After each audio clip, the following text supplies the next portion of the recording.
Bismillahirrahmanirrahim. Assalamualaikum warahmatullahi wabarakatuh. Alhamdulillah, salatu wassalamu ala Rasulillah wa ala alihi wa ashabihi wa man tabi'ahum bi ihsanin ila yaumil qiyamati. Amma ba'd. Ikhwani fillah wa akhwati fid din, azani Allah wa iyyakum. Alhamdulillah, puji dan syukur kita panjatkan pada Allah Subhanahu wa taala yang berikan kita kesempatan untuk bisa salat subuh berjamaah, dan kata Nabi sallallahu alaihi wasallam, "Man shallal fajr fa huwa fi dhimmatillah." Barang siapa yang salat subuh maka dia di bawah perlindungan Allah Subhanahu wa taala. Semoga salat kita diterima oleh Allah Subhanahu wa taala. Salawat dan salam tercurahkan selalu kepada junjungan kita Nabi Muhammad sallallahu alaihi wasallam dan juga keluarganya serta seluruh sahabat beliau tanpa terkecuali. Pada kesempatan yang sangat singkat ini ya, boleh dipanjangkan ya.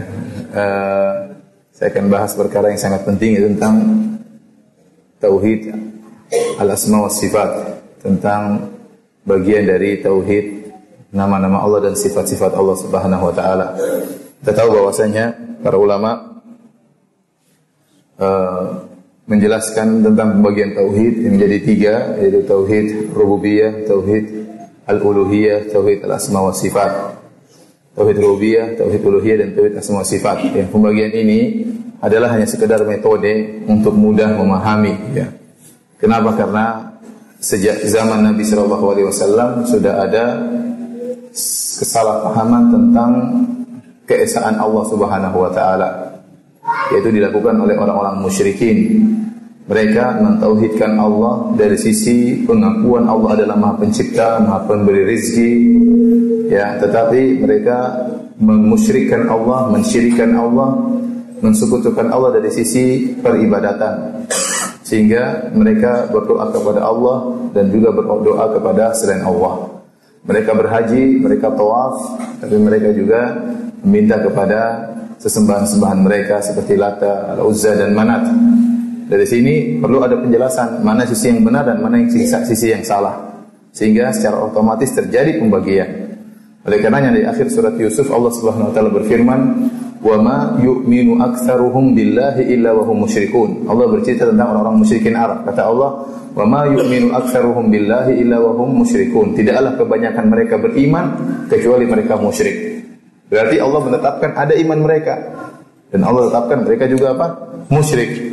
Nah, mana iman mereka, mana syirik mereka? Antum baca buku tafsir, seluruh buku tafsir akan menyebutkan perkataan Ibnu Mas'ud, perkataan para sahabat, yaitu di antara keimanan mereka, kalau ditanya kepada mereka, wala in sa'altahum man khalaqas samawati wal ardh la yaqulunna Allah. Kalau ditanya kepada mereka siapa yang menciptakan langit dan bumi, mereka akan mengatakan yang menciptakan siapa? Allah Subhanahu wa taala. Jadi mereka beriman dari sisi ini. Wa hum musyrikun, mereka berbuat syirik apa? Dari sisi mereka berdoa dan beribadah juga kepada selain Allah. Dari sini akhirnya terjadi pembedaan. Nah, iman mereka di sisi mana? Ternyata iman mereka dari sisi rububiyah Allah. Mereka mengetahui bahwasanya Allah Maha Pencipta, dan ini sudah sejak zaman dahulu. Banyak orang-orang musyrikin yang namanya Abdullah ya. Di zaman sebelum Nabi lahir, di zaman kakek Nabi tatkala Abrahah ingin menyerang Ka'bah ya, maka kakek Nabi Abdul Muttalib mengatakan, "Ana rabbul ibil walil Ka'bah rabbun yahmiha." Saya pemilik unta, kembalikan unta saya wahai Abrahah. Adapun Ka'bah ada pemiliknya yang akan apa? Menjaganya ya. Mereka berhaji, mereka tawaf, meskipun tawaf mereka telanjang, tapi mereka mengenal Allah Subhanahu wa taala. Maka secara otomatis terjadilah pembagian hanya sekedar untuk mudah menjelaskan. Timbullah istilah belakangan oleh para ulama, ada namanya tauhid rububiyah, ada namanya tauhid uluhiyah. Untuk menjelaskan, untuk tauhid rububiyah, orang-orang musyrikin Arab dahulu mengakui keesaan Allah dari sisi tauhid rububiyah. Namun mereka keliru dari sisi tauhid al-uluhiyah, karena mereka menyembah Allah dan juga menyembah selain Allah. Jadi ini metode hanya sekedar metode untuk mudah memahami. Ya, memang benar Nabi SAW tidak pernah mengatakan tauhid terbagi menjadi tiga, tauhid terbagi menjadi dua. Tidak pernah ya. Sama seperti Nabi tidak pernah mengatakan sungguhnya hukum fikih terbagi menjadi 5, yaitu wajib, mandub, kemudian mubah, makruh, haram. Tidak pernah juga. Cuma para ulama meneliti dari apa yang dilakukan oleh Nabi, hadis-hadis Nabi, dari dalil-dalil dipahami ternyata hukum fikih bisa terbagi menjadi 5 ya. Nabi SAW juga tidak pernah membagi tauhid menjadi 3, tapi sekedar untuk memudahkan memahami. Oh ternyata Tauhid itu bisa ditinjau dari sisi tiga bagian. Dari sisi rububiyah, Allah Maha Esa, tidak ada pencipta, tidak pemilik, tidak ada pengatur kecuali Allah. Dari sisi uluhiyah, tidak ada yang boleh disembah kecuali siapa? Allah Subhanahu wa taala. Yang ketiga dari sisi asma sifat, artinya hanya tidak ada yang menyerupai nama-nama Allah dan tidak ada yang menyerupai sifat-sifat Allah. Apa yang maksudnya dengan tauhid asma sifat? Artinya tidak ada yang sama nama-nama Allah, yang Lillahi asmaul husna, bagi Allah nama-nama terindah, dan juga tidak ada yang menyerupai Allah dari sifat-sifat Allah. Sifat Allah berbeda dengan sifat-sifat makhluknya. Barang siapa yang mengatakan ada sifat makhluk seperti sifat Allah, maka dia adalah seorang yang musyrik. Itu maksudnya tauhid al-asma maupun tauhid apa? Sifat. Mengesahkan Allah dari sisi sifat-sifat Allah, bahwasanya tidak ada makhluk yang sifatnya sama dengan Allah. Allah berfirman, "Laisa kamitslihi syai' wa huwas samiul basir." Bahwasanya tidak ada satupun yang serupa dengan Allah dan dialah yang Maha mendengar lagi Maha melihat. Perhatikan ini ayat yang indah. Kata Allah, "Laisa kamitslihi syai'." Allah buka dengan kaidah muqaddimah. Tidak ada satupun yang serupa dengan Allah. Kemudian Allah menetapkan, "Wa huwas samiul basir." Dan dialah yang Maha mendengar lagi Maha melihat. Allah kasih mukadimah tidak ada yang serupa dengan Allah agar kita jangan sampai terbetik dalam benak kita bahwasanya Allah melihatnya seperti melihat makhluk, Allah mendengarnya seperti mendengar makhluk. Jawabannya tidak sama, meskipun makhluk melihat, meskipun makhluk mendengar, tapi Allah huwas samiul basir, dialah Maha mendengar dan lagi Maha melihat. Makanya dalam terjemahannya bagus di Al-Qur'an ada tulisan apa? Maha. Maha mendengar, Maha apa? Melihat. Kenapa didatangkan kata Maha? Itu dalam rangka untuk membedakan antara sifat Allah dengan sifat apa? Makhluk. Karena makhluk juga melihat, makhluk juga mendengar. Tapi bedanya Allah ada mahanya. Padahal kalau dalam bahasa Arab tidak ada mahanya, sama. Makhluk itu sami'an basira, Allah juga sami'al basir. Sama-sama. Secara bahasa Arab tidak ada, cuma kita ngerti. Kalau diterjemahkan harus dibedakan bahwasanya Allah itu Maha mendengar lagi Maha melihat. Nah, pada kesempatan kali ini kita akan membahas tentang kaidah-kaidah yang berkaitan tentang sifat-sifat Allah Subhanahu wa taala. Semoga waktu yang sempit ini bisa kita ringkaskan. Ya sebenarnya kalau mau dibahas panjang sangat panjang, tapi enggak apa-apa, kita berusaha mengambil intisari dari beberapa kaidah, tidak seluruh kaidah ya. Yang pertama, ikhwani fillah wa fiddin azanillahu wa iyyakum, dalam memahami asma dan terutama sifat-sifat Allah Subhanahu wa taala, kita hanya bisa bersandarkan kepada dalil, yaitu Al-Qur'an dan Sunnah. Ya. Tidak boleh menggunakan akal. Kenapa? Karena kita berbicara tentang sesuatu yang gaib dan akal kita tidak bisa menembus perkara yang gaib. Tidak usah kita berbicara tentang Allah. Berbicara tentang ruh saja kita tidak mampu. Kata Allah Subhanahu wa taala, "Wa yas'alunaka 'anir ruh, qulir ruhu min amri rabbi wa ma utitum minal ilmi illa qalila."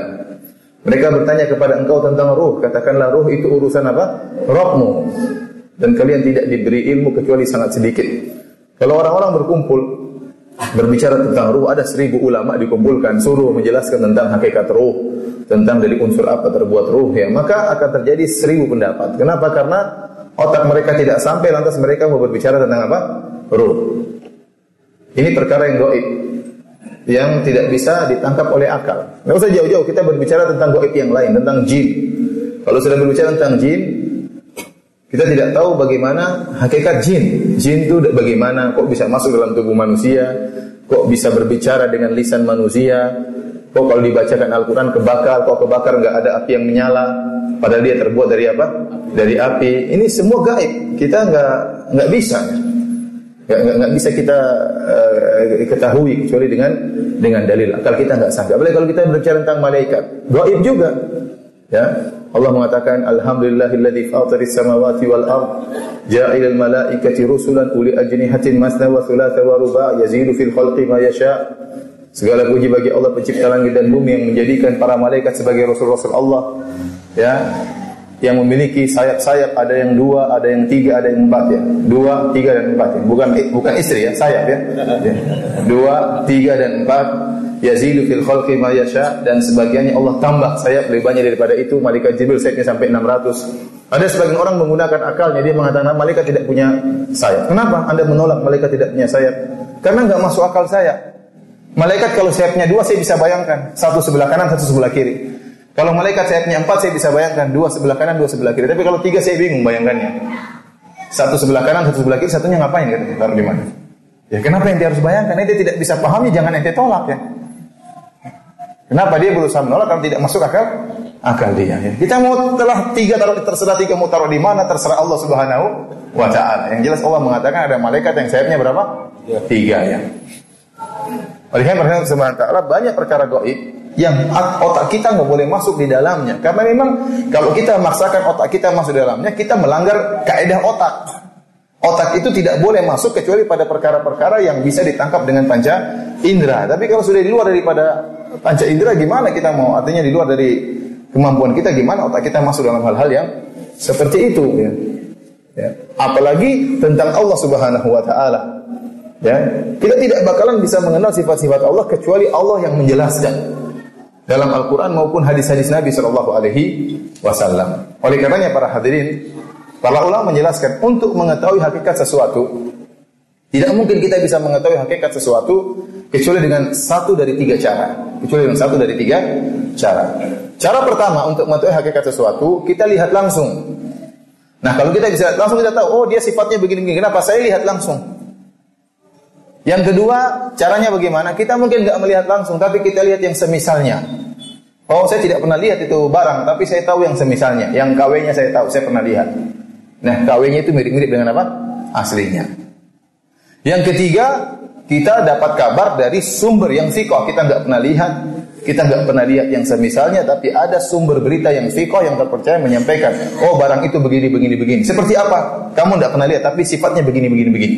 Oh, berarti kita bisa mengetahui sifatnya. Kenapa? Ada pengkabaran dari sumber yang apa? Terpercaya. Jadi itulah untuk mengetahui hakikat sesuatu dari 1 daripada 3. Pertama apa? Melihat langsung. Kedua, melihat yang semisalnya. Yang ketiga, pengkabaran dari khabar yang apa? Thiqah. Ini demikian sekarang kita terapkan pada Allah Subhanahu wa taala. Untuk mengetahui sifat-sifat Allah dengan cara pertama melihat langsung, ini mustahil tatkala kita masih hidup. Tidak mungkin. Ya. Dalam hadis sahih Muslim, Rasulullah SAW bersabda, "Ta'allamu annakum lan taraw rabbakum hatta tamutu." Ketahuilah kalian tidak bakalan bisa melihat Rabb kalian kecuali setelah kalian meninggal dunia. Kalian tidak bakalan mampu, ya. Ya. Tidak mampu Anda melihat wajah Allah Subhanahu wa taala yang memiliki cahaya yang begitu kuat. Sementara mata kita melihat matahari dia tidak kuat. Oleh karenanya nanti kalau seorang dibangkitkan di akhirat dimodifikasi oleh Allah Subhanahu wa taala. Penghuni neraka jahanam, orang-orang yang kafir sekarang, mereka tidak lihat jin, mereka tidak lihat malaikat.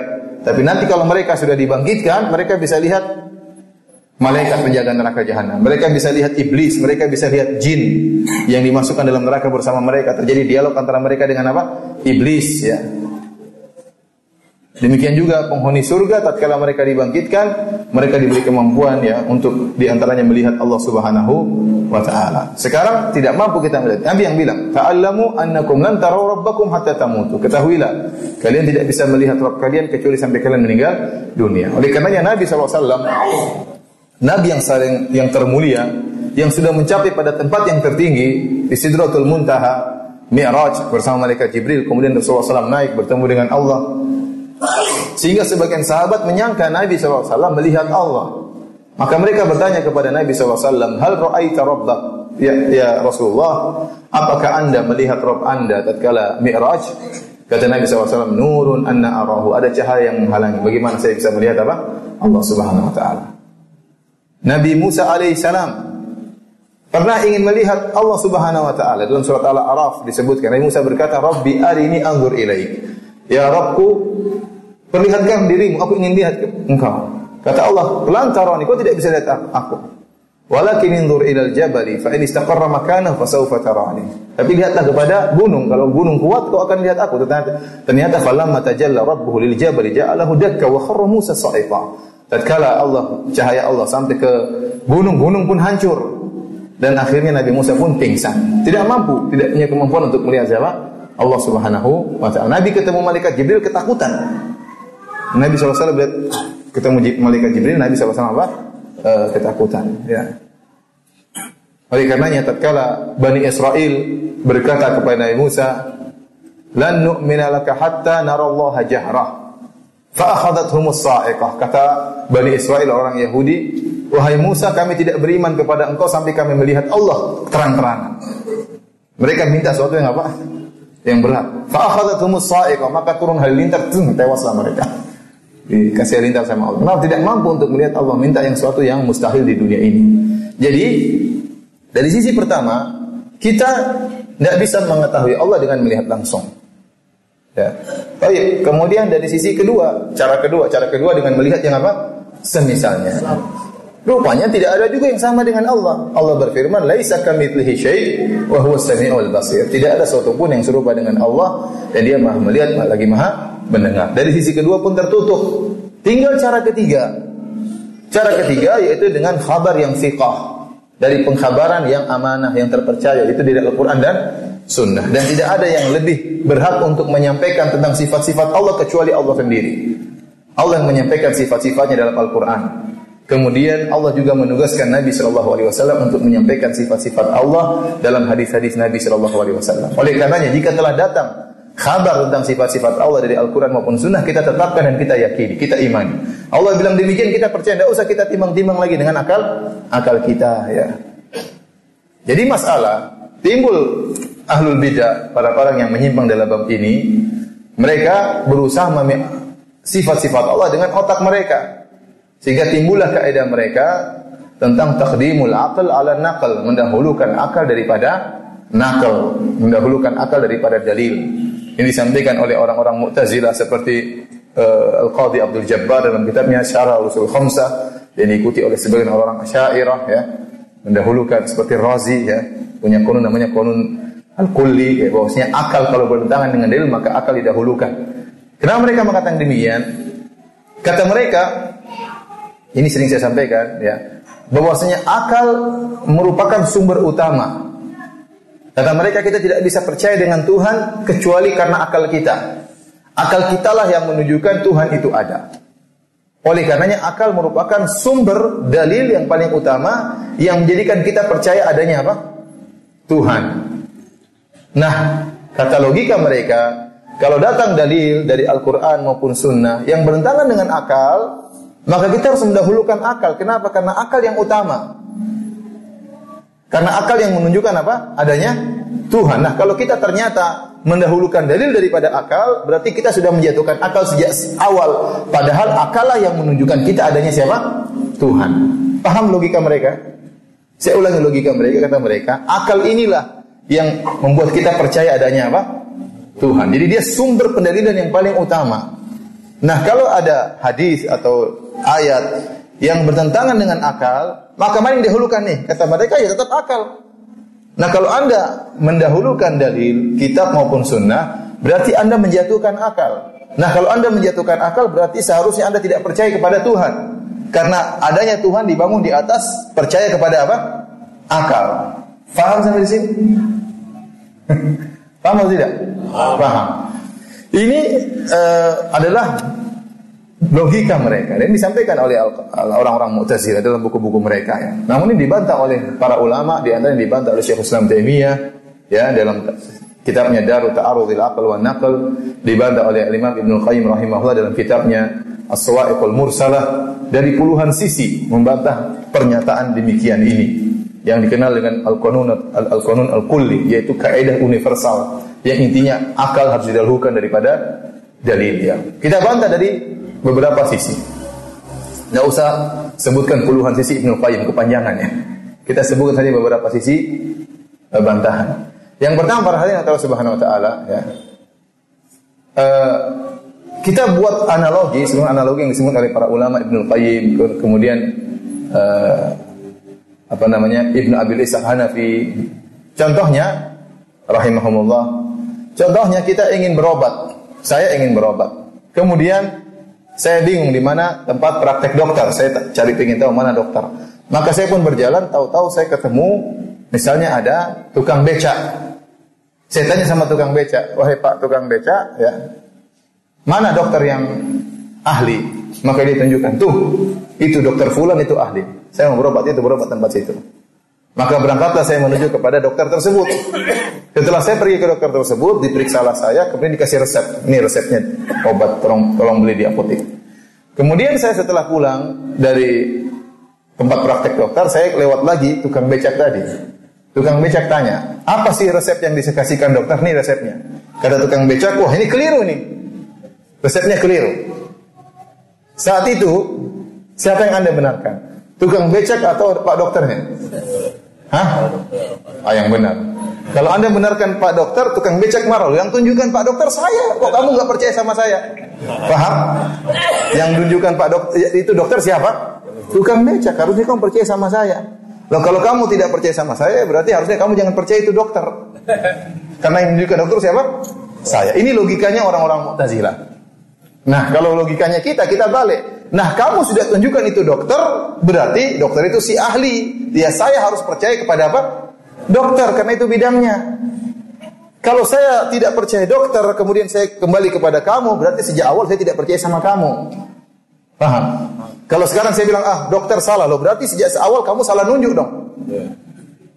Kalau kita tidak membenarkan dokter, sebenarnya kita tidak membenarkan siapa? Tukang becak yang menunjukkan dia dokter. Kalau kita sudah membenarkan tukang becak itu dokter, maka apa yang dokter bicarakan tentang obat, maka itu benar. Kapan kita tidak percaya kepada dokter? Pada asalnya kita sudah tidak percaya kepada tukang becak yang menunjukkan dia apa? Dokter. Paham? Ini logikanya. Jadi kamu akal yang telah menunjukkan itu adalah Tuhan, dan Tuhan tidak mungkin salah. Akal yang menunjukkan Tuhan telah mengutus Rasul, dan Rasul tidak mungkin salah, maksum karena utusan Tuhan. Maka kalau ada dalil Al-Quran maupun Sunnah, perkataan Rasul, maka kita harus benarkan itu. Meskipun bertentangan dengan akal kita, karena akal kita ini tidak kuat, tidak semuanya kita paham. Kapan kita tidak percaya kepada Al-Quran dan Sunnah, berarti asalnya kita sudah menyalahkan akal sejak awal. Berarti akal salah menunjukkan. Berarti itu bukan Tuhan dong, mungkin salah. Namanya bukan Tuhan kalau begitu. Itu bukan Rasul dong, mungkin salah. Namanya Rasul sama Tuhan gak boleh apa? Gak boleh salah ya. Karena Rasul maksum, Tuhan itu gak mungkin apa? Salah. Itu akal menunjukkan demikian. Maka yang benar kalau terjadi pertentangan antara akal dengan Al-Quran dan Sunnah, maka yang kita benarkan adalah Al-Quran dan apa? Sunnah. Karena Tuhan tidak mungkin keliru. Inilah ya bantahan kepada mereka dari sisi pertama. Justru kalau kita menyalahkan ayat dan sunnah, berarti kita tidak percaya sama akal. Itu yang menunjukkan itu adalah Tuhan dan Rasul. Tapi para hadirin dan hadirat yang dirahmati Allah, ini yang pertama. Yang kedua, ya, kita katakan taruhlah saya setuju dengan Anda bahwasanya akal merupakan sumber untuk kita mengetahui tentang sifat-sifat Allah Subhanahu wa taala. Kalau kita sepakat akal yang menjadi patokan, pertanyaan berikutnya, akal siapa yang menjadi patokan? Akal siapa? Sementara kita tahu bahwasanya al-uqul mutafawita, bahwasanya akal itu bertingkat-tingkat. Sehingga tatkala ahlul bidah yang mereka menjadikan akal sebagai sumber penetapan sifat-sifat Allah, mereka pun berselisih. Ada kelompok Jahmiyah, ada kelompok Mu'tazilah, ada kelompok Kullabiyah, ada kelompok Asy'ariyah. Asy'ariyah pun terbagi menjadi dua, Asy'ariyah mutaqaddimin, Asy'ariyah mutaakhirin, ada kelompok Maturidiyah. Nah, ini semua berbeda-beda dalam menetapkan sifat. Kenapa? Karena akal mereka berbeda-beda. Apa yang menurut Jahmiyah tidak masuk akal, menurut Mu'tazilah masuk akal. Apa yang menurut Mu'tazilah tidak masuk akal, menurut Kullabiyah dan Asy'ariyah masuk akal. Apa yang menurut Asy'ariyah mutaqaddimin yang lama masuk akal, menurut Asy'ariyah yang terakhir tidak masuk akal. Sehingga mereka berbeda-beda. Saya ulangi, ada Jahmiyah, ada Mu'tazilah, ada Kullabiyah, ada Asy'ariyah mutaqaddimin, ada Asy'ariyah mutaakhirin, ada Maturidiyah. 6 kelompok dalam hal ini. Belum lagi ada ahlul kalam, filsafat, lain lagi cara mereka menetapkan sifat-sifat Allah. Terus akal mana yang mau kita pakai? Apakah akal-akal orang-orang ini ataukah akalnya Abu Bakar, akalnya Umar, atau akalnya sahabat? Atau akalnya Muhammad sallallahu alaihi wasallam? Terus akal mana yang mau dipakai? Tatkala kita menjadikan akal sebagai sumber, maka akan terjadi banyak perbedaan. Makanya kata Syekhul Islam Ibnu Taimiyah, ya laita syi'ri bi ayyi aqlin yuzanul kitabu was sunnah. Sungguh dengan akal siapa mau ditimbang Al-Qur'an dan apa? Sunnah. Wa radhiyallahu al-Imam Malik. Kata Imam Ibnu Taimiyah rahimahullah, sungguh semoga Allah meridai al-Imam Malik. Imam Malik tatkala dia berkata, ya afa kullama jaa ilaina rajulun ajadalu min rajulin tarakna ma jaa bi Jibril ila Nabi sallallahu alaihi wasallam li jaddi haula Apakah setiap ada orang lebih pandai berdebat, akhirnya kita tinggalkan apa yang diwahyukan Jibril kepada Muhammad gara-gara kecerdasan mereka. Ya, kalau kita ikut akal orang, kita bisa berubah selalu akidah kita. Ada orang lebih canggih lagi, kita tinggal. Ada yang canggih, kita tinggalkan lagi. Maka yang benar bahwasanya untuk mengetahui sifat-sifat Allah, maka tidak ada cara kecuali dengan meyakini pengkhabaran dari Al-Quran maupun apa? Sunnah. Kenapa ikhwan? Karena akal ini, apa daya berpikir akal? Daya berpikir akal itu dibangun di atas analogi, di atas logika. Dan mengkiaskan. Dan analogi ini dibangun dengan apa yang pernah ditangkap oleh panca indera. Ya. Akal tidak mampu untuk menghayal kecuali dibangun di atas analogi. Makanya saya sering kasih permisalan. Contoh ada seorang yang kita bayangkan ada seorang, dia sejak lahir buta. Tahu-tahu pada waktu umur 10 tahun sempat matanya melek bisa melihat, namun cuma beberapa detik. Waktu dia bisa melek bisa melihat, ternyata yang dia lihat cuma ayam jago. Waktu lihat ayam jago kemudian dia buta lagi. Taruhlah ada orang seperti itu. Maka tidak ada yang pernah ditangkap oleh panca inderanya kecuali ayam apa? Ayam jago. Maka daya khayal dia terbatas.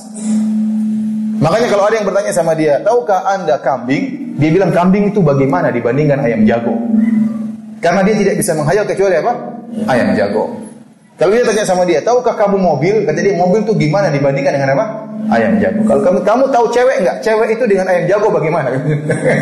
Karena dia tidak bisa lihat, tidak pernah dilihat kecuali apa? Ayam jago. Antum suruh dia menghayal yang lain enggak mampu. Gimana dia menghayal? Tidak pernah lihat. Akal dia terbatas. Maka saya bilang daya nalar akal itu sesuai dengan apa yang pernah dia lihat, ditangkap oleh, pernah dia raba, pernah dia dengar, pernah dia lihat, dibangun di atas apa yang pernah ditangkap oleh panca indera, kemudian dia menganalogikan di atas apa yang pernah dia lihat. Nah, bagaimana anda ingin membayangkan sifat-sifat Allah? Anda tidak tahu, karena anda tidak pernah lihat apa-apa. Dari hal ini menunjukkan akal sangat terbatas. Akal sangat apa? Terbatas. Maka tatkala mereka menolak sifat-sifat Allah, biasanya mereka menganalogikan Allah dengan makhluk, sehingga mereka nolak. Kenapa mereka tidak bisa paham kecuali dengan apa yang mereka pernah lihat? Sebagai contoh, tatkala kita mengatakan Allah berada di atas arsy, maka sebagian mereka seperti Razi mulai berdalil dengan analogikanya, dengan logika akal apa yang pernah dia lihat di alam nyata. Dia mengatakan apa? Bahwasanya kalau Allah berada di atas arsy, ini dalil bahwasanya melazimkan, kata dia, melazimkan arsy lebih besar daripada Allah. Karena kita tahu bahwasanya yang di atas lebih kecil daripada yang di bawah. Yang pertama. Yang kedua, kata dia pula bahwasanya kalau Allah berada di atas arsy berarti Allah butuh kepada arsy, karena yang di atas butuh kepada yang di bawah. Dia menganalogikan Allah dengan apa yang dia lihat. Padahal menyamakan Allah dengan sesuatu yang terlihat ini suatu pengkiasan yang sangat batil.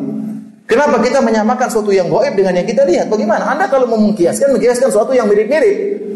Bagaimana Anda mengkiaskan Allah dengan makhluk? Kata dia, kalau yang berada di atas pasti butuh kepada yang di bawah, kalau yang berada di atas pasti lebih kecil daripada yang di bawah. Kalau gitu kita nggak percaya Allah di atas arsy. Kita bilang, itu logika Anda pun keliru. Di atas alam semesta ini ada yang tidak demikian. Contohnya antara langit dengan bumi. Langit dengan bumi, mana yang di atas? Langit atau bumi? Langit. Langit lebih di atas daripada bumi. Mana yang lebih besar? Langit atau bumi?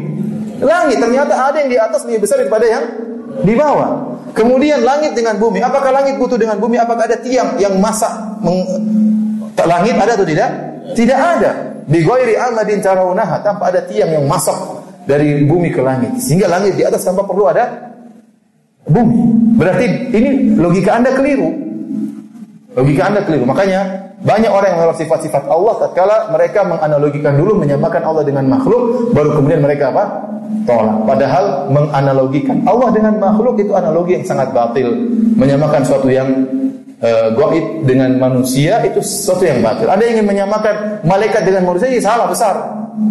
Ingin menyamakan jin dengan manusia, salah besar. Dari sumber penciptaannya berbeda. Manusia dari tanah, jin dari mana? Api. Bagaimana Anda menganalogikan jin dengan manusia? Tidak akan sama. Apalagi dengan yang sangat gaib itu Allah Subhanahu wa taala.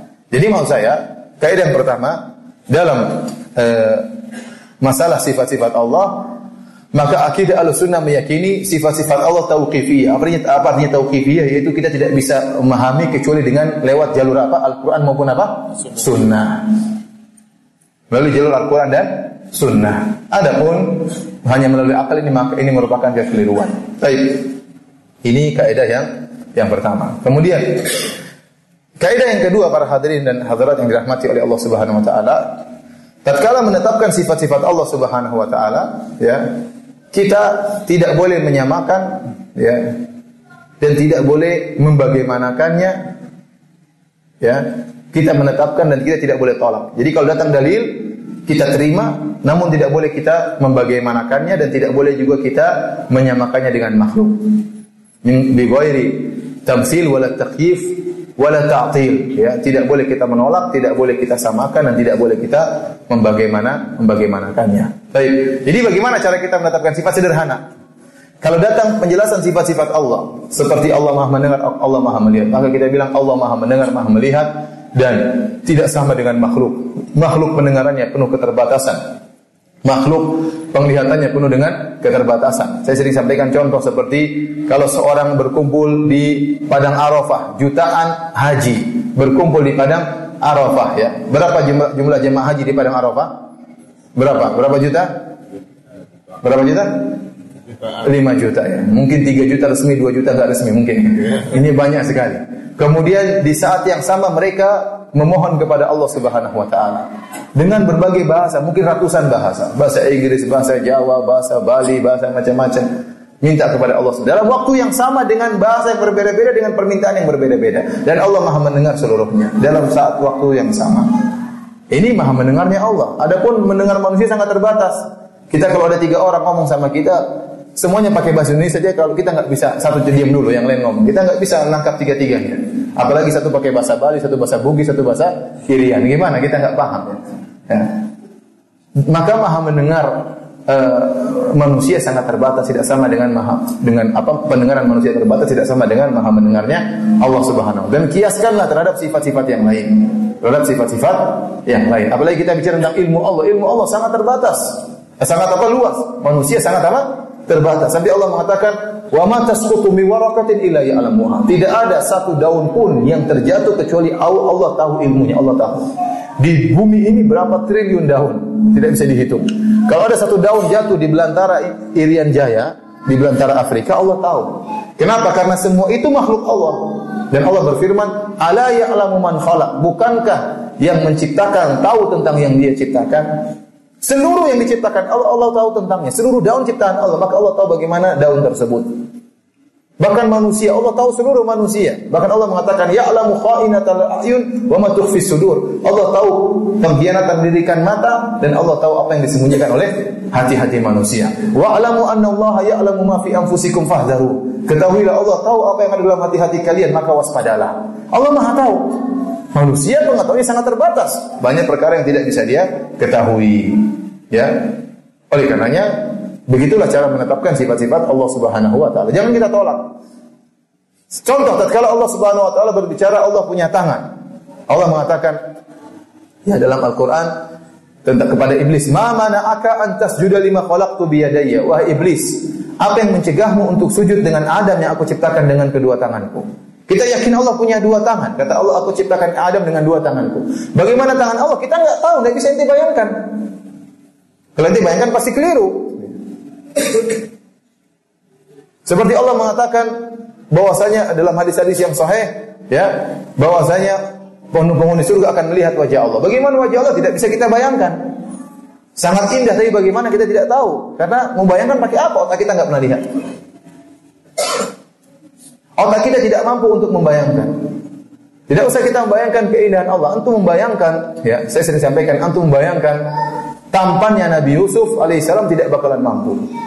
Yang antum bisa bayangkan orang tertampan yang pernah antum lihat. Tapi kalau antum ingin bayangkan tampannya Nabi Yusuf yang kata Nabi utiya syatrul hasan, dibelikan setengah ketampanan, ya, antum tidak bakalan bisa menghayalkan bagaimana tampannya Nabi Yusuf alaihissalam. Sama kalau misalnya antum disuruh bayangkan tentang cantiknya bidadari, antum tidak bakalan mampu. Pasti antum bayangkan adalah wanita tercantik yang pernah antum lihat. Lebih dari itu otak sudah nggak mampu. Lebih daripada itu otak sudah tidak mampu. Ini mic-nya kenapa?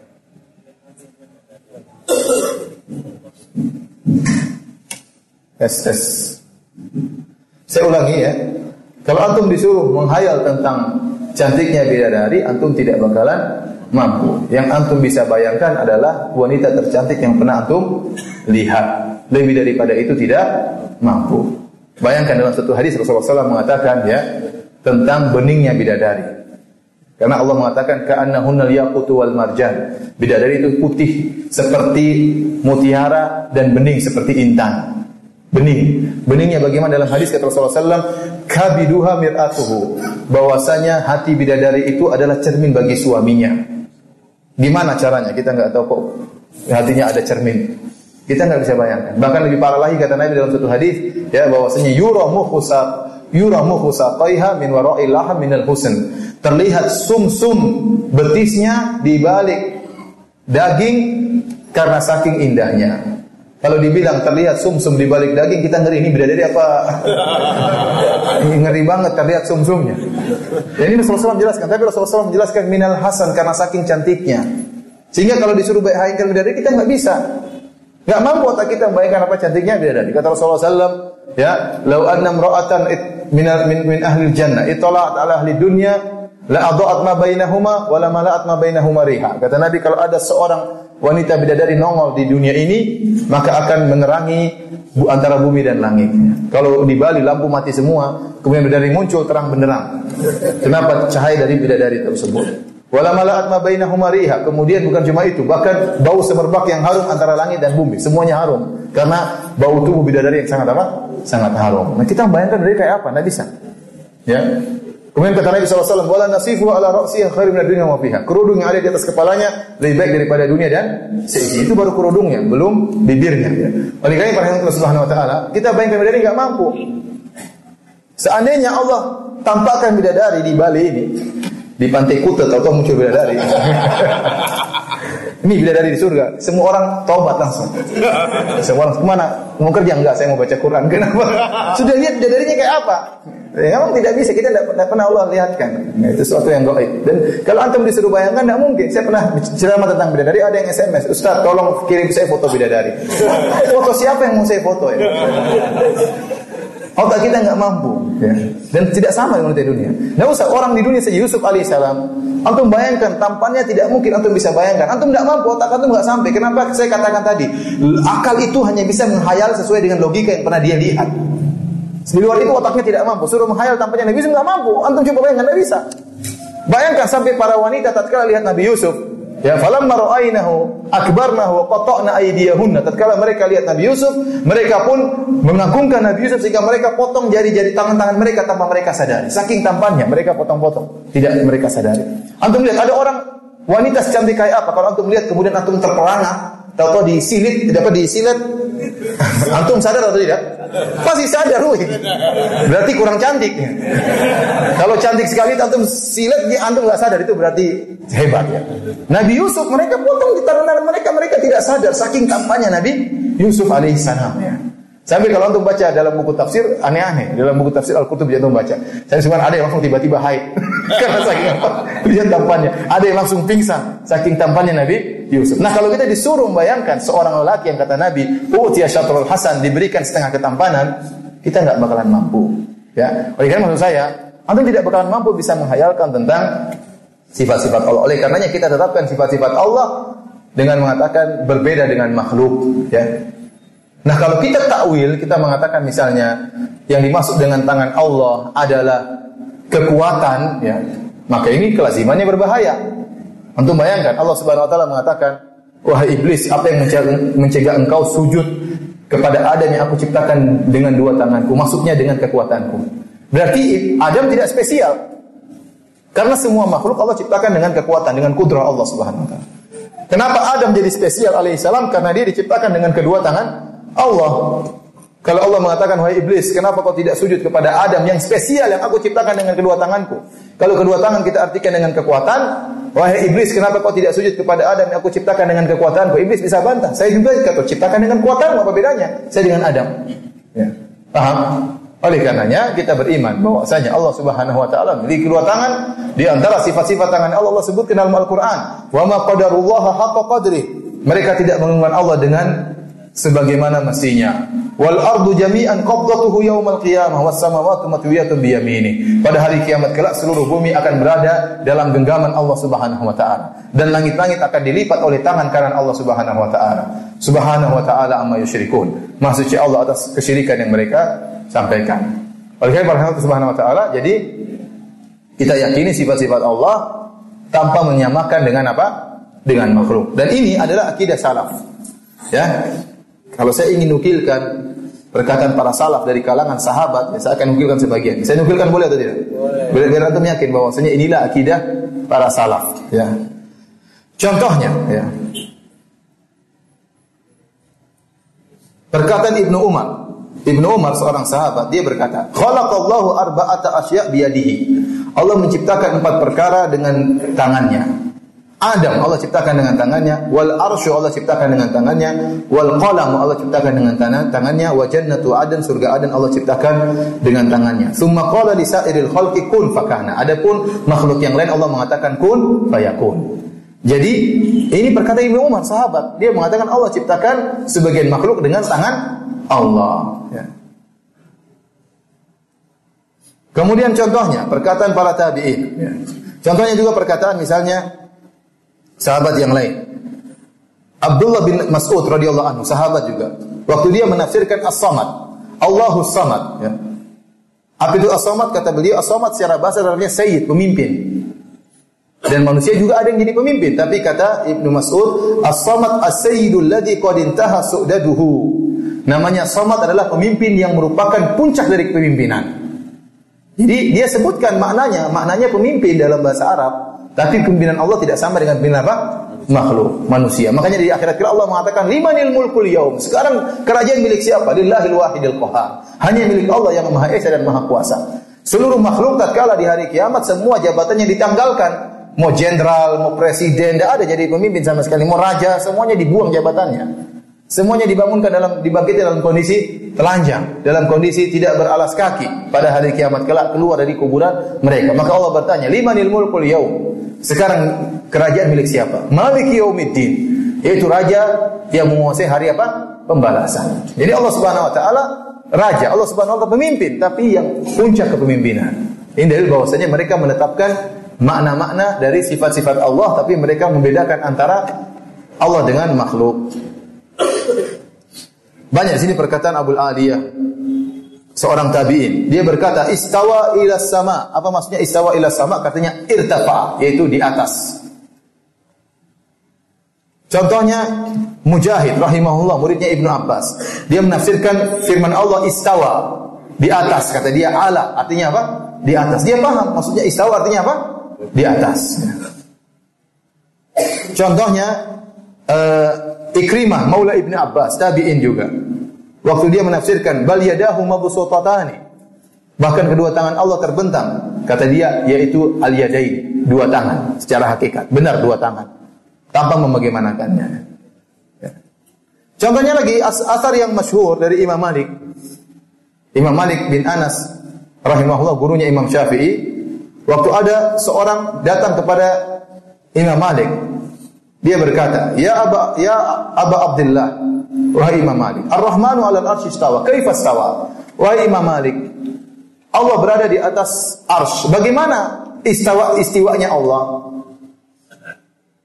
Waktu itu Imam Malik berkeringat saking kaget mendengar pertanyaan orang ini, bagaimana istiwanya Allah? Maka Imam Malik berkata, al-kaifu ghairu ma'qul. Bagaimananya tidak bisa kita pikirkan. Wal istiwa'u minhu ghairu majhul. Adapun istiwanya Allah kita ngerti, di atas maksudnya. Wal imanu bihi wajib, beriman tentang hal tersebut wajib. Wa su'alu anhu bid'ah. Adapun bertanya tentang bagaimana adalah perkara yang bid'ah. Fa inni akhafu an takuna dhalan. Aku khawatir engkau telah tersesat. Kemudian Imam Malik memerintahkan untuk mengeluarkan orang yang bertanya ini. Jadi ini kaidah yang penting ya. Jadi kita tahu maknanya istawa, tapi bagaimananya kita tidak tahu, dan tidak mungkin kita tahu. Ya.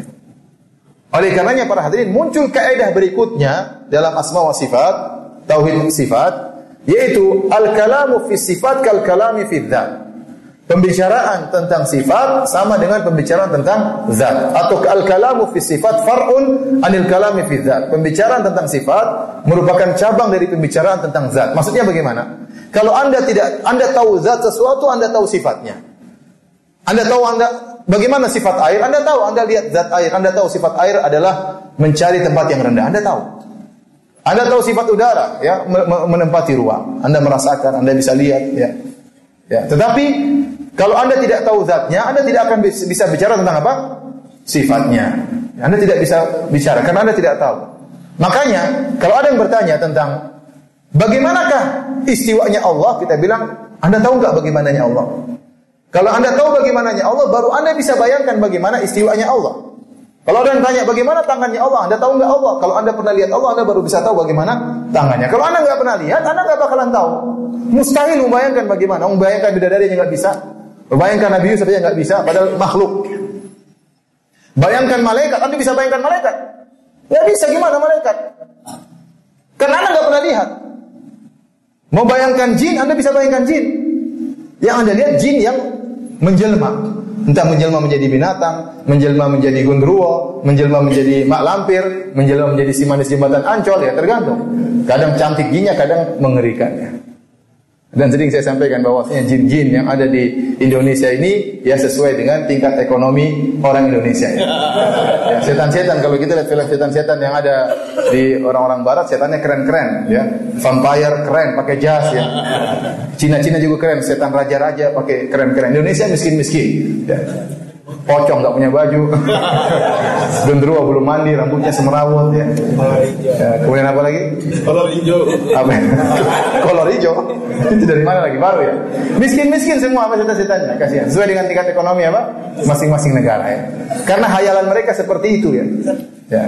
Kalau vampire datang Indonesia nggak laku, kurang ngeri, ya. Jadi maksud saya yang Anda lihat pun bukan jin asli, bentuk aslinya. Mau dibayangkan bagaimana asli jin, Anda nggak bisa bayangkan. Yang untuk bayangkan kata lagi yang menjelma, karena Anda nggak pernah lihat. Bagaimana lagi bayangkan malaikat? Bagaimana lagi bayangkan Allah Subhanahu Wa Taala? Nggak mungkin. Maka pembicaraan tentang sifat itu cabang dari pembicaraan tentang zat. Kalau Anda nggak tahu zat, Anda tidak tahu tentang bagaimananya sifat Allah Subhanahu Wa Taala. Maka kalau ada yang bertanya, bagaimana istiwa Allah? Jawabannya tidak bisa dipikirkan.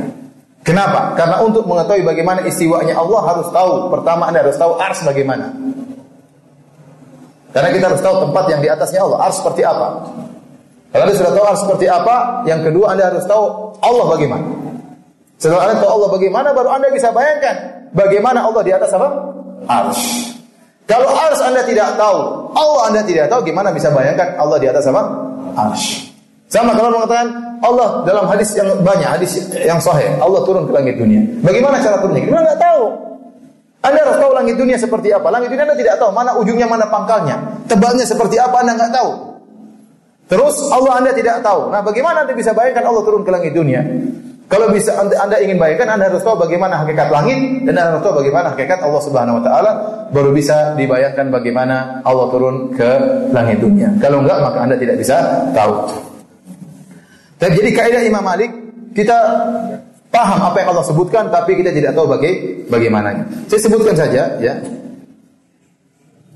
tentang perkataan Al-Imam Ahmad. Imam Ahmad berkata, tatkala beliau ditanya tentang orang-orang yang berkata Allah berbicara dengan Nabi Musa tanpa suara, Imam Ahmad membantah. Kata Imam Ahmad, bala, inna rabbaka takallama bisaut. Justru Allah berbicara, Rabb kalian berbicara dengan suara. Hadil ahaditsu narwiha kama ja'at. Ini terlalu banyak hadis menyebutkan Allah bicara dengan apa? Suara. Bicara dengan malaikat dengan suara. Allah bicara dengan Nabi dengan suara. Terjadi dialog antara Allah dengan Nabi, dialog antara Allah dengan Nabi Musa, dialog antara Allah dengan Nabi Muhammad SAW, dengan Nabi Ibrahim, dengan suara yang didengar. Allah berkata kepada Nabi Musa, "Fastami' lima yuha." Wahai Musa, dengarkanlah wahyu yang akan disampaikan kepada engkau. Allah berbicara, tapi suara Allah tidak sama dengan suara makhluk. Dia perkataan Muhammad bin Ismail Al-Bukhari, Imam Bukhari. Dia sebutkan tentang hadis Nabi sallallahu alaihi wasallam, ya. Wa anna Allah yunadi bi sautin yasma'u man ba'ud kama yasma'u man qarub. Bahwasanya pada hari kiamat kelak Allah berseru dengan suara yang orang yang dekat maupun yang jauh dengarnya sama saja. Kata Imam Al-Bukhari dalam kitabnya Khalqu Afalil Ibad, Wa fi hadza dalilun, dan ini merupakan dalil anna sautallahi la yushbihu aswatal khalq, bahwasanya suara Allah tidak sama dengan suara makhluk. Lianna sautallahi jalla dzikruhu yusma'u min ba'ud kama yusma'u min qurbin. Karena suara Allah itu yang dengar maupun yang dekat maupun jauh dengarnya sama saja. Wa annal malaikatu yus'aquna min sautihi, dan malaikat bisa pingsan gara-gara mendengar suara Allah Subhanahu wa taala. Kemudian kata beliau, ya, fa idza tatanadal malaikatu lam yus'aqu, adapun tatkala malaikat saling berbicara di antara mereka, mereka tidak saling pingsan. Malaikat dengan suara malaikat enggak ada masalah. Tatkala malaikat mendengar suara Allah, mereka bisa apa? Pingsan. Fala taj'alu lillahi andada. Oleh karena janganlah kalian menyamakan Allah dengan yang lainnya. Falaisa li sifatillahi niddun wala mithlun. Tidak ada suatu pun yang sama dengan sifat Allah Subhanahu wa taala. Di sini lihat Imam Al-Bukhari menetapkan Allah punya suara, tapi suara Allah tidak sama dengan suara apa? Makhluk. Kenapa? Nanti akan kita bahas kalau kita bahas pluralisme. Orang-orang liberal mengikuti orang-orang Asy'ariyah, mereka mengatakan Allah tidak punya suara. Allah tidak punya suara. Berarti apa? Allah berbicara tanpa huruf, tanpa suara.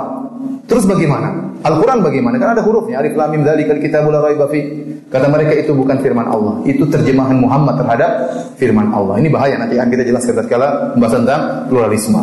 Kalau kita bilang Allah berbicara dengan suara, dengan huruf, dengan bahasa yang Allah kehendaki. Mau bicara dengan bahasa Arab terserah Allah, mau bicara dengan bahasa Ibrani terserah Allah, mau bicara dengan bahasa Ibrani. Kenapa ente mengatakan Allah tidak boleh punya suara? Mana dalilnya? Ya.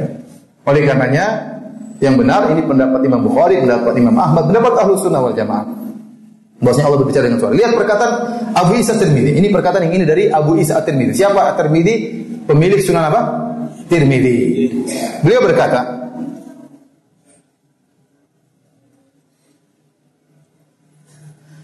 wa qad qala ghairu wahid min ahli al-ilmi fi hadzal hadis. Kata Imam Tirmidzi, dan telah berkata banyak ulama tentang hadis ini, yaitu hadis innallaha yaqbalu shadaqata wa ya'khudhuha bi yaminihi fayurbiha. Allah menerima sedekah, kemudian Allah mengambil dengan tangan kanannya, lalu Allah mengembangkan sedekah tersebut. Wa ma yushbihu hadza min ar-riwayat min as-sifat.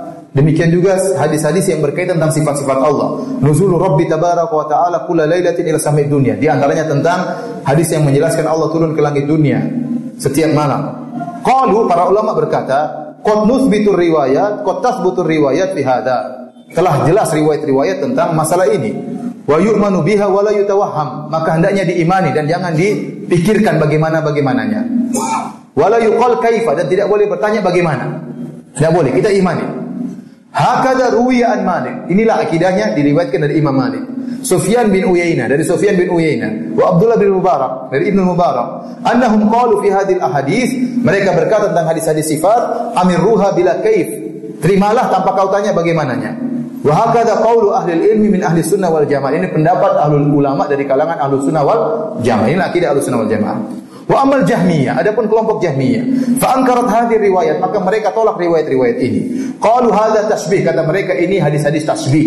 Kalau Anda menetapkan sifat-sifat Allah berarti Anda mentasbih Allah dengan makhluk. Ini perkataan siapa? Jahmiyah.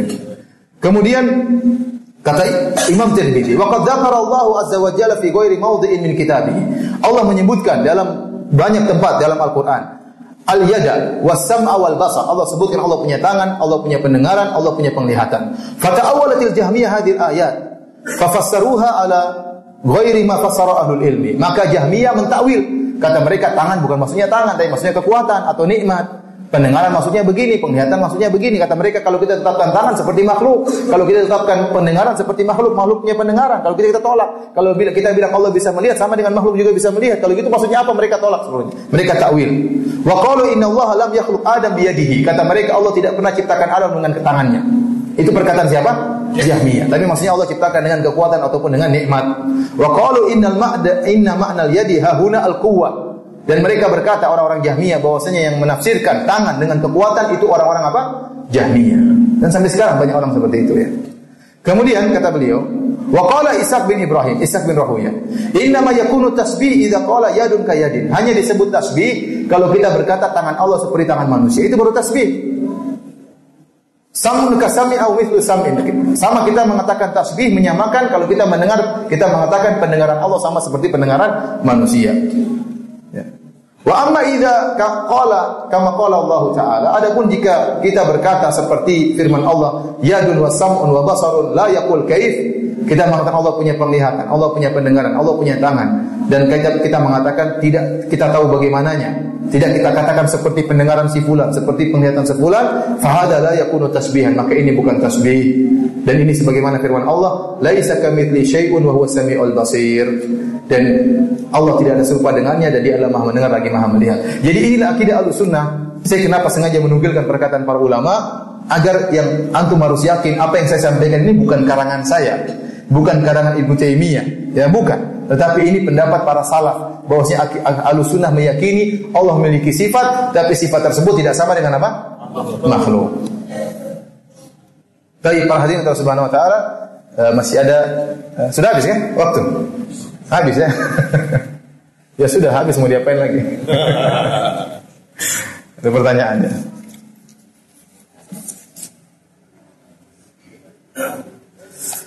Mengapa Allah dikatakan lebih dekat dari urat nadi kita? Tidak ada perkataan demikian. Ya. Yang ada wa nahnu aqrabu ilaihi min hablil warid.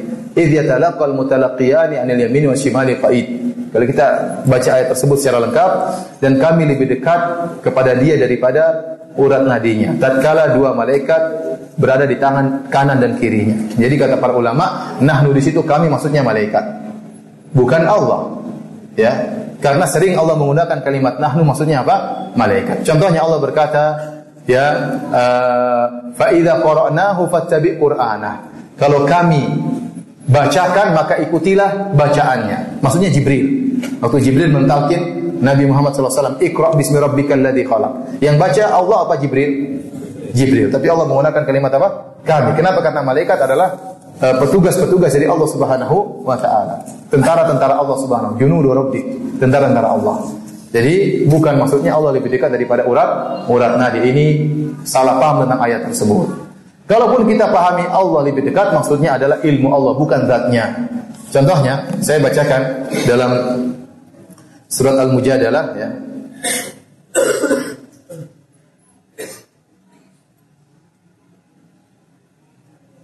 Kata Allah Subhanahu wa taala, alam taro anna Allah, dalam surat Al-Mujadalah ayat 7. Alam taro, tidakkah kau lihat anna Allah ya'lamu, Allah mengetahui. Allah buka dengan sifat ilmu, Allah tutup ayat ini dengan sifat ilmu. Contohnya, alam taro anna Allah ya'lamu ma fis samawati wa ma fil ard. Tidakkah kau lihat Allah mengetahui, mengilmui apa yang di langit dan di bumi. Ma yakunu min najwa thalathatin illa huwa rabi'um. Tidak ada tiga orang bisik-bisik kecuali Allah yang keempat. Maksudnya ilmu Allah, bukan zatnya, kan Allah mengatakan tidakkah kau tahu Allah Maha mengetahui. Wala khamsatin illa huwa sadisum. Tidak ada orang, 5 orang ngobrol bisik-bisik kecuali Allah yang keenam. Wala adna min dzalik wala aktsara illa huwa ma'ahum aina makanu. Tidak ada yang lebih sedikit atau lebih banyak kecuali Allah bersama mereka. Maksudnya ilmu Allah bersama mereka, bukan zat Allah.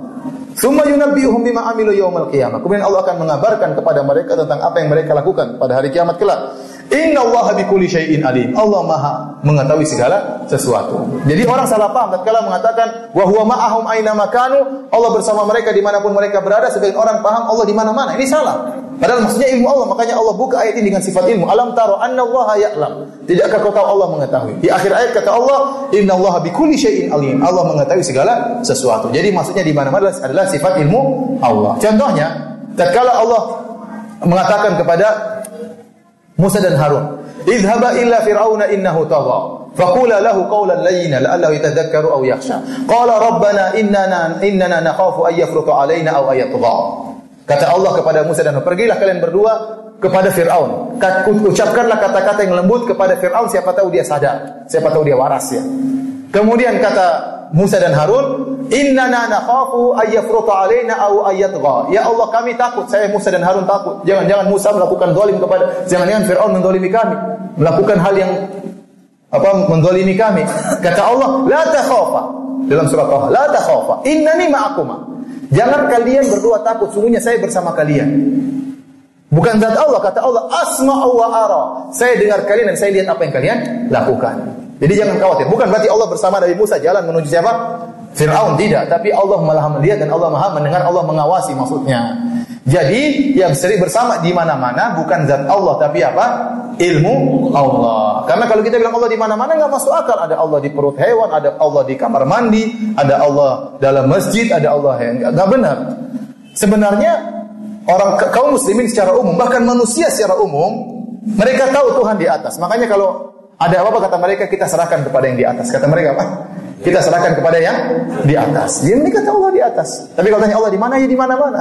Tadi itu atas yang mana kalau gitu? Jadi kata mereka, kita serahkan kepada yang di atas. Jadi maksudnya Allah lebih dekat dari urat nadi itu bukan Allah. Nahnu, kami di sini maksudnya apa? Malaikat. Dan benar malaikat lebih dekat daripada urat nadi. Cuma kita enggak lihat. Ya. Kalau habis waktu kasih tahu ya.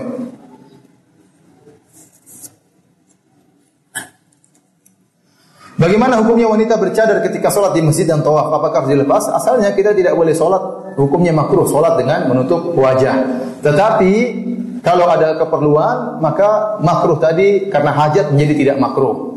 Ya, contohnya tidak boleh sholat pakai masker. Tetapi kalau misalnya banyak debu, ya, atau banyak penyakit lagi bertebaran, maka tidak mengapa kita sholat pakai apa? Masker. Contohnya wanita, ya, sholat tidak pakai cadar. Tapi tatkala dia sholat di hadapan banyak lelaki yang bukan mahramnya, maka tidak mengapa dia sholat pakai cadar. Dan ini fatwa para ulama. Sebenarnya makruh, namun menjadi tidak makruh kalau ada keperluan. Contohnya sholat di antara tiang, ini makruh. Para sahabat dulu menghindar sholat baina sawari, di antara tiang. Tapi tatkala masjid sudah full, jadi nggak makruh lagi. Kenapa? Sudah pada ada keperluan, kebutuhan, sudah tidak makruh lagi. Ya. Paham? Ya, tapi kalau wanita saja lepas. Kalau hanya wanita saja, lepas apa? Cadar. Bagaimana cara berdoa dengan nama-nama Allah? Berdoa dengan nama-nama Allah yaitu dengan kata Allah, walillahil asmaul husna fad'uuhu biha. Allah memiliki nama-nama yang indah, maka berdoalah dengannya. Artinya kita menyebutkan sesuai dengan keinginan kita. Misalnya kita ingin minta rezeki, kita bilang ya Razzaq urzuqni, wahai Maha pemberi rezeki, berilah rezeki kepadaku. Kemudian kita mengatakan misalnya ya Ghaffar, wahai Maha pengampun, ampunilah aku. Ya, misalnya ya Qawi, wahai yang Maha kuat, tolonglah aku, hancurkanlah musuh-musuhku misalnya. Jadi kita minta sesuai dengan nama-nama Allah. Ya Rahman irhamni, wahai pengasih, wahai penyayang, sayangilah diriku ini, ya. Dan kita sebut seperti itu, ya. Maka tidak nyambung tatkala kita mengatakan ya Qawi, yang Maha kuat, yang Maha perkasa, ampunilah aku. Enggak nyambung. Seperti itu. Ya Razzaq, wahai pemberi rezeki, ampunilah aku. Enggak nyambung seperti itu. Ya, paham? Ya Syadidul Iqab, wahai zat yang kuat, siksaannya keras, ampunilah aku. Misalnya, kayak kelihatannya enggak nyambung. Tapi kalau dia bilang ya Maha pengampun, ampunilah aku, maka ini apa? Nyambung, ya. Bukan kita mengatakan ya Latif, ya Latif, ya Latif, ya Latif, ya 1000 kali, enggak. Itu tidak pernah dicontohkan oleh Nabi SAW. Kita menyebut sebagai pengagungan, tapi tidak perlu sampai 1000 kali, ya. Tapi kita merenungkan Allah ya Latif, Allah ya Rahman. Kita renungkan tentang makna-maknanya. Renungkan tentang apa? Makna-maknanya.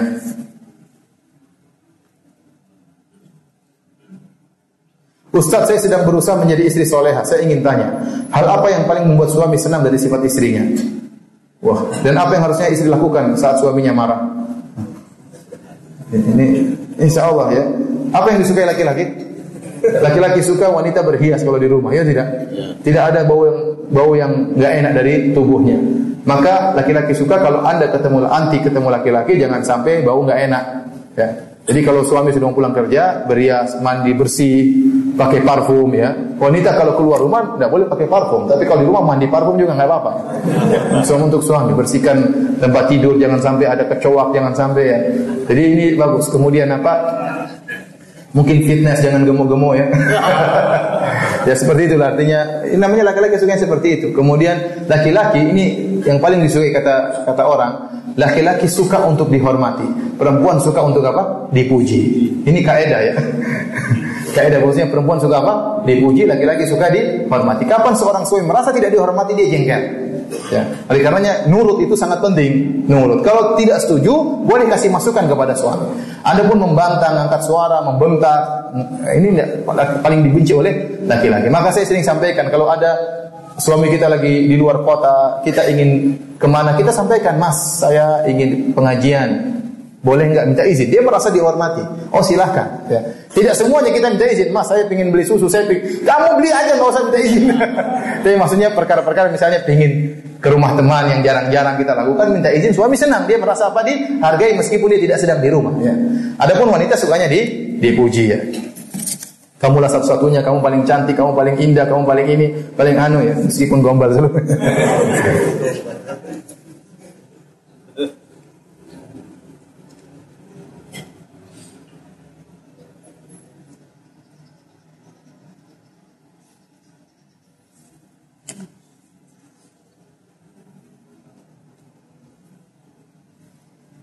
Apakah kegagalan dan kesuksesan manusia di dunia merupakan kehendak Allah walaupun manusia telah menggunakan akalnya dengan maksimal? Seluruh yang terjadi dalam semesta ini kehendak Allah. Namun kita tidak tahu bagaimana apa yang Allah kehendaki. Ya, maksiat yang terjadi, kerusakan yang terjadi, semua tidak ada yang keluar dari kehendak Allah. Adanya iblis juga kehendak apa? Allah. Adanya setan juga kehendak Allah. Ya, tapi tidak boleh seorang berdalil mengatakan, wah, ngapain saya berbuat baik kalau saya ditakdirkan masuk neraka jahanam. Kita bilang enggak boleh Anda berkata demikian. Kenapa? Karena Anda tidak tahu. Kalau Anda pernah naik ke Lauhil Mahfuz, Anda pernah tengok si saya di neraka jahanam, enggak apa-apa ente maksiat sekarang. Tapi kan Anda kan enggak tahu, ya. Anda enggak tahu di neraka atau tidak, ya. Makanya kenapa Anda harus memvonis diri Anda di neraka? Ya, Anda berjalan saja, jalani, berusaha. Yang jelas Allah kasih kita pilihan. Kita boleh milih atau tidak? Boleh. Anda mau makan atau enggak, Anda bisa milih. Makan apa yang Anda kesukai, Anda bisa apa? Milih. Kalau Anda terpaksa, tidak ada hukumnya. Ada orang terpaksa, diseret, digeret, suruh makan sesuatu, dipaksa untuk berzina misalnya, dipaksa untuk membuka auratnya. Ini di luar kemampuan dia. Dia tidak bakalan dapat apa-apa, tidak akan berdosa. Tapi banyak perkara yang kita milih. Dengan azan subuh mau tidur lagi atau bangun terserah kita, ya. Mau sholat di masjid atau tidak, kita bisa milih. Mau cari kerja atau tidak, kita bisa milih. Ya. Jangan kita hanya mengatakan kalau Allah sudah takdirkan, tidak usah berusaha. Enggak boleh seperti itu. Sekarang kalau ente mau makan, ente ke warung atau tidak? Ke warung. Kalau enggak, coba ente duduk aja, enggak usah. Ya, enggak, kan enggak mungkin. Ya. Nanti kalau Allah takdirkan akan datang makanan. Gimana makanan? Kalau Allah takdirkan saya punya anak meskipun enggak usah nikah. Iya, gimana caranya? Emang ente Nabi Adam. Artinya seorang tidak tahu takdir dia seperti apa, ya. Dan tidak ada yang tahu. Oleh karenanya kita menjalankan apa yang ada di hadapan kita, masalah takdir kita serahkan kepada Allah Subhanahu wa taala. Demikian saja para hadirin dan hadirat yang dirahmati Allah Subhanahu wa taala kajian kita. Insyaallah nanti maghrib kita lanjutkan lagi ya tentang tafsir surat Al-Hujurat. Kurang lebihnya saya mohon maaf. Wabillahi taufiq wal hidayah. Assalamualaikum warahmatullahi wabarakatuh.